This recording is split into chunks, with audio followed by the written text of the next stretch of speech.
If you want the Titans win train to continue on rolling down to Lambeau Field and knock off the Packers on Thursday night, sub for dubs, baby. Hit that big red button to start today's show.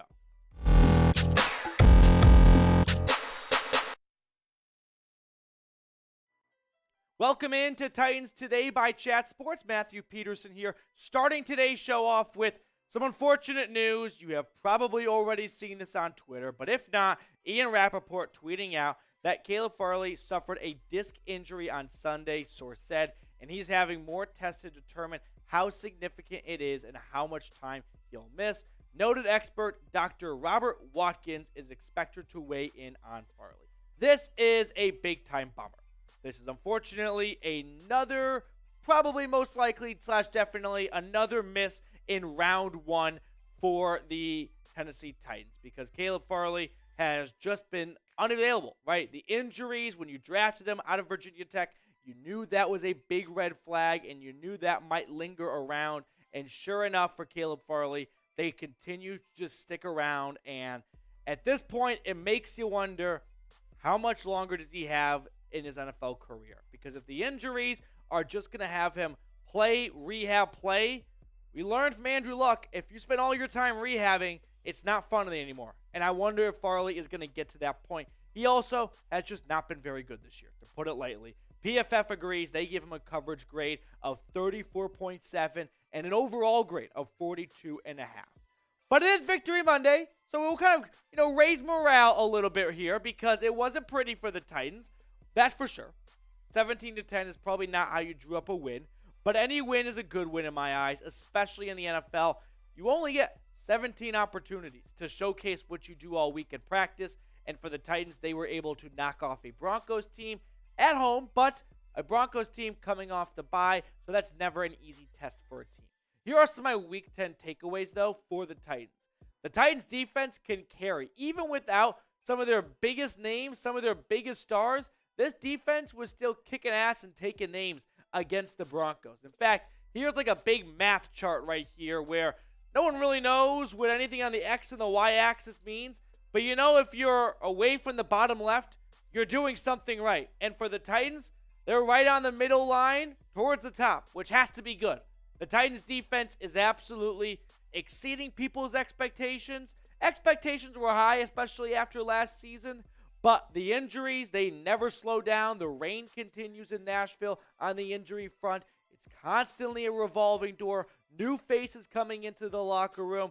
But the Titans still managed to, under the leadership of Mike Vrabel, crank out another win. The Titans are elite against the run. I'm going to say that one more time. The Titans are elite against the run. They are average against the pass. I will kind of deflate our egos a little bit about this Tennessee Titans defense for a moment. But against the run, the Broncos had nothing going. Their leading rusher, Latavius Murray, had 26 yards right off the top of my head. That is called elite run defense. And the pass rush. Let's talk about the pass rush for a moment. The Titans picked up 6 sacks in the win against Russell Wilson and the Broncos. And that is just outstanding on its own merit. 6 sacks is a great game. It's a phenomenal game. But to do it without your best pass rusher in Jeffery Simmons? Wow. I mean, that just speaks to the locker room, right? To the way Mike Vrabel has his guys going out and playing and just next man up mentality. I mean, the Titans were banged up, as were the Broncos. And the Broncos' offensive line was down to their third string center at one point. But give credit to Tennessee and give credit to Simmons. I mean, Simmons, Weaver, and Simmons, Weaver, and Autry are all on pace for double-digit sacks this season. And that's with some missed games here and there. And that's also without Harold Landry, their best pass rusher from the beginning of the season. The Titans' pass rush is one of the best in the NFL this season. All right? Got the calculator out, whipped out some numbers here, some projected stats for you guys, templated over an entire season. Jeffery Simmons right now, 5.5 sacks. At the end of the year, do the math, that gets you 11 sacks at this current rate. Rashad Weaver, 5.5 sacks, also on pace for the neighborhood of 11 sacks. But what about Denico Autry? He's at 7 on the season so far. That's good for a pace of 13.5 sacks. 3 players over double digits. This is not a really good defense numbers. Those are numbers you never see. Those are very rare numbers. 2 is awesome.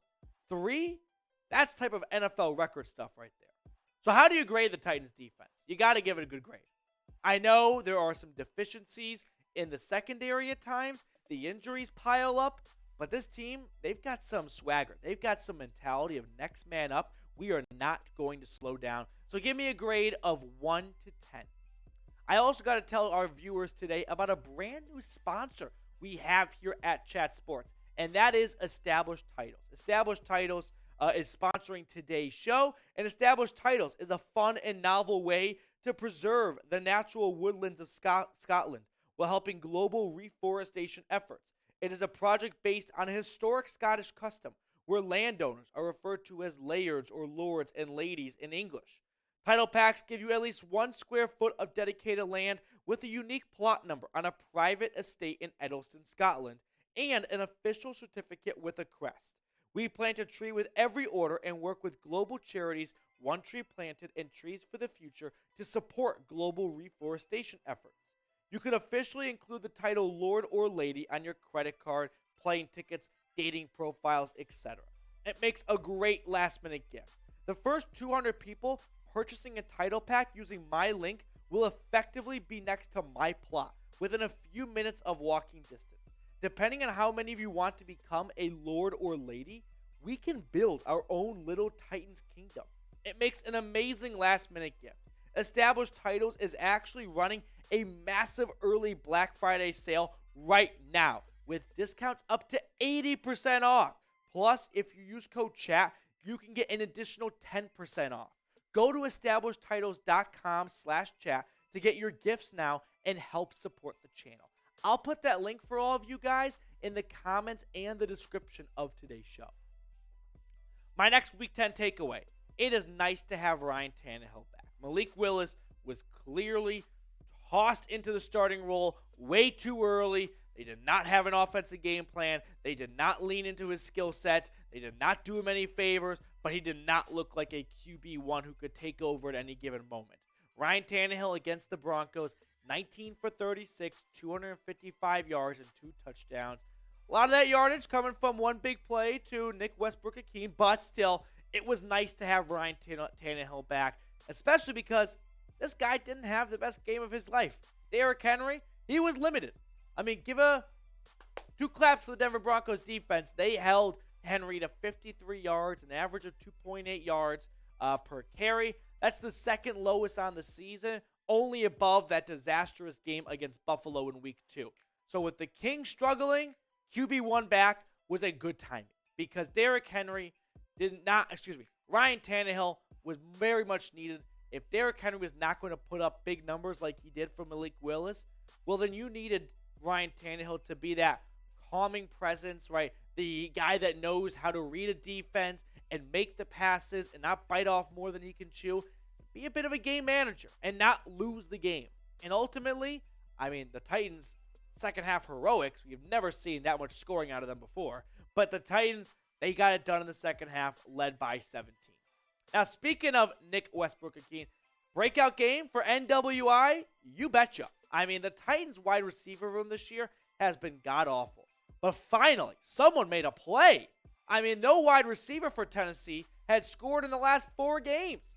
Westbrook-Ikhine put up 2 touchdowns on Sunday, including 1 big touchdown from Ryan Tannehill. He went off for 5 grabs, 119 yards, an average of nearly 24 a catch.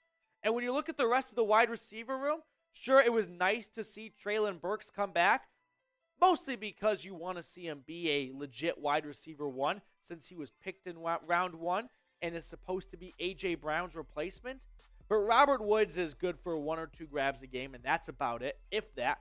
Treylon Burks is still going to be working himself back from injury.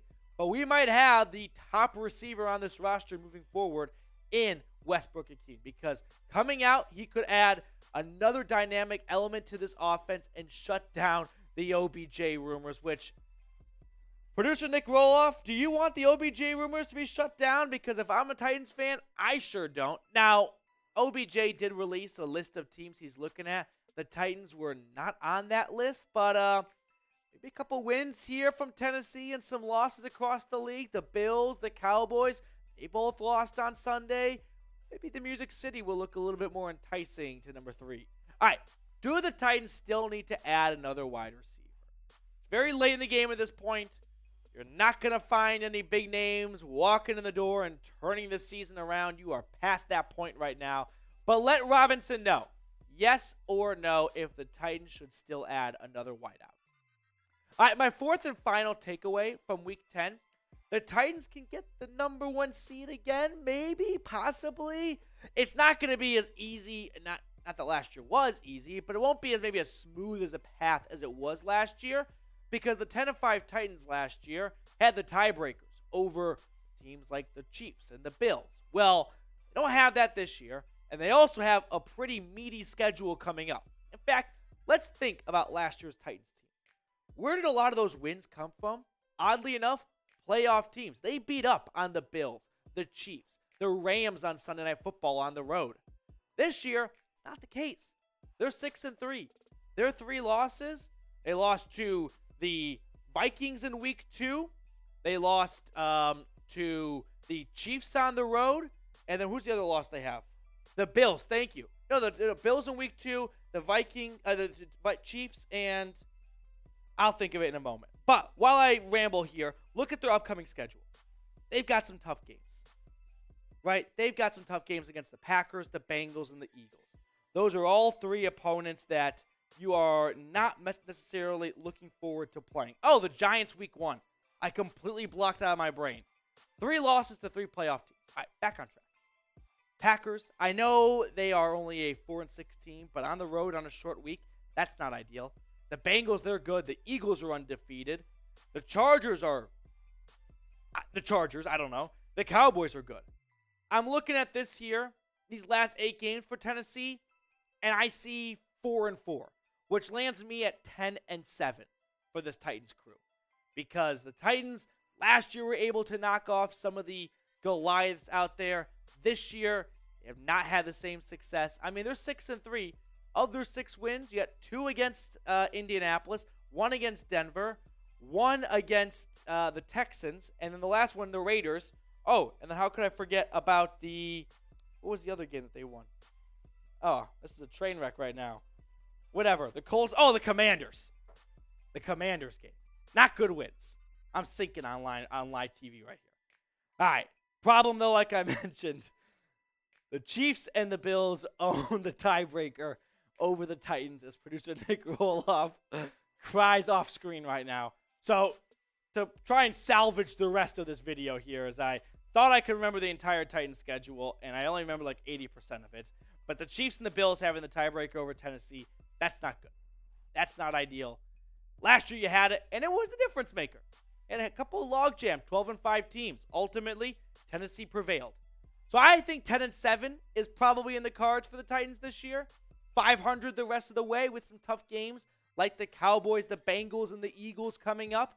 But let me know, what will the Titans record be at the end of the season? I'm going 10-7. I want to know your thoughts in the comments section below. So this will be the last question that we asked today pretty much. But before we really sign off, stay up to date on all the latest news and rumors when you are subscribed to the channel. If you want to see a laughingstock like myself try and rattle off the entire Titans schedule, which I thought I had to memory, but clearly with the bright lights of the Chat Sports Studios beaming down on me, I folded under pressure. Well, subscribe.